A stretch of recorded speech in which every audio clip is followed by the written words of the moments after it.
The steel door clanged shut. Jessica Brosch, a young German tattoo artist, was thrust into a world of isolation. This was solitary confinement. 8 days of her 45-day detention were spent in this stark, dehumanizing cell. The silence was deafening, broken only by the hum of fluorescent lights that never dimmed. The walls seemed to close in, suffocating her with their cold indifference. Jessica had entered the US from Tijuana with a friend, Nikita Loffing, expecting a routine immigration process. Her friend made it through the customs, but she was suspected of going to work illegally because she had her tattoo equipment with her. She was immediately arrested and detained at Otay Mesa Detention Center, owned and operated by CoreCivic. She was detained for 45 days, of which 8 days was spent in solitary confinement. Nikita was in contact with her during her detention and organized a fundraising and alerting her plight on social media. "I just want to get home, I'm really desperate," Jessica told ABC 10. After 9 days, she went so insane that she started punching the walls, and then she's got blood on her knuckles. CoreCivic denied her claims and asserted that Jessica was never in any restrictive housing during the 8 days. According to Freedom for Immigrants, Otay Mesa Detention Center is notorious for its severely inadequate mental health care and psychologically tortuous conditions.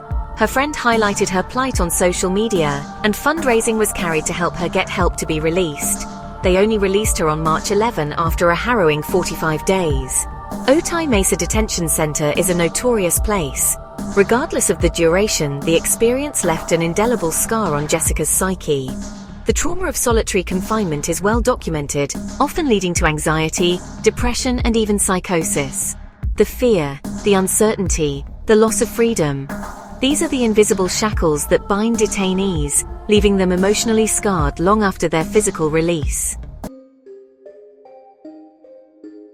Becky Burke, a British backpacker, never imagined her American adventure would include 19 days in immigration detention. She, like many others, found herself ensnared in a system that seemed to operate with little transparency or accountability. Jasmine Mooney, a Canadian entrepreneur, had her life upended when she was detained at the San Diego border for 2 weeks.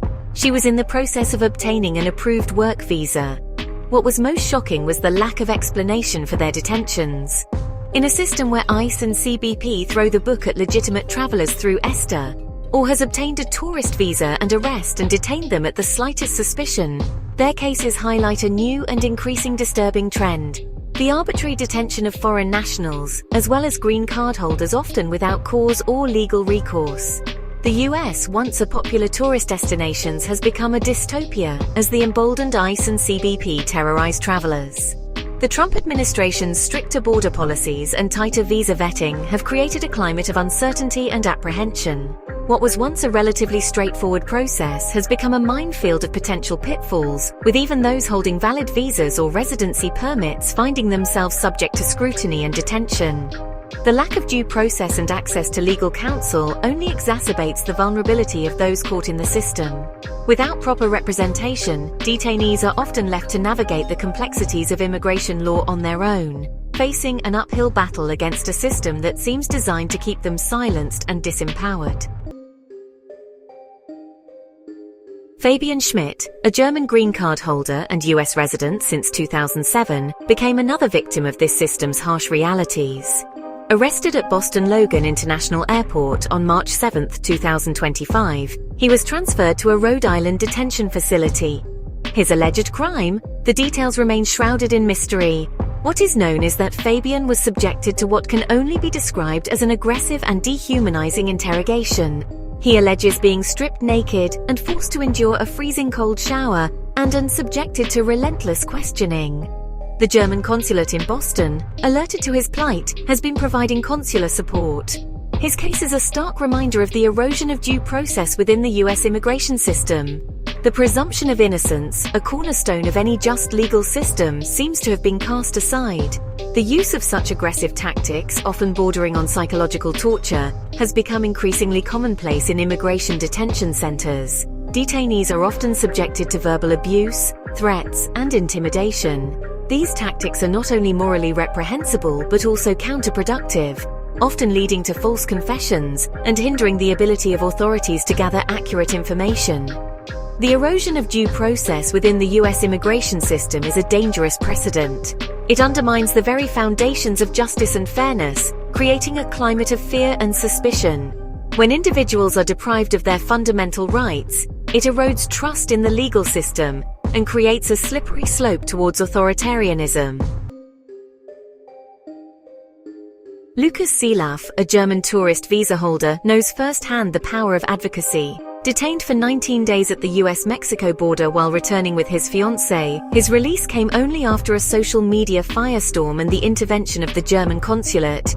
His visa was revoked due to a miscommunication with an immigration officer. His story highlights the critical role that consular officials and social media can play in securing the release of those unjustly detained. However, for every Lukas Seelaff, there are countless others languishing in detention, their voices silenced, their stories unheard. The plight of these individuals underscores the urgent need for greater transparency and accountability within the US immigration system. The alarming death rate in detention centers, with 3 deaths reported in the first month of the Trump administration alone, is a testament to the dire conditions within these facilities. The stories of Jessica, Becky, Jasmine, Fabian, and Lucas are not isolated incidents. They are emblematic of a system in crisis, a system that has lost sight of its humanitarian mission. The Trump administration's hardline stance on immigration has only exacerbated the situation, creating a climate of fear and uncertainty for foreign nationals seeking entry into the United States. The international community has taken notice. Canada and Germany, along with other EU countries, are probing these cases, monitoring the situation, and updating travel advisories. The message is clear. The United States' reputation as a nation of laws and a beacon of freedom is at stake. It is time for a critical examination of the policies and practices that have led to this crisis. The human cost is simply too high to ignore. Until there are productive positive changes to the system, it is best to avoid traveling to USA.